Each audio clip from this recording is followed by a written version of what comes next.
আসসালামু আলাইকুম সকলকে অহনা এগ্রো অ্যান্ড ফিশারিজের পক্ষ থেকে শুভেচ্ছা অভিনন্দন। আমার পুকুরে আগামী বছরের জন্য মাছ প্রস্তুত করার জন্য আজকে রুই মাছের ধানি নিয়ে আসলাম। দেখুন আমার মাছ কিন্তু চলে এসেছে। এখন পুকুরে আমি মাছ ছাড়বো। এই দেখুন অনেক সুন্দর, একদম অরিজিনাল রুই মাছের ধানি। অনেক সুন্দর হয়েছে। এই মাছগুলো আমি আগামী বছরের জন্য প্রস্তুত করব, যার কারণে আমার এই ছোট পুকুরে রেখে দেবো।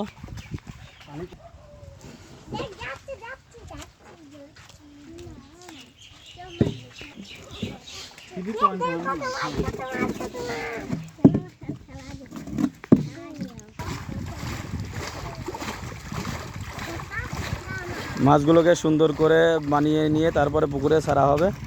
এখন মাছগুলোকে সুস্থ করার প্রক্রিয়া চলতেছে।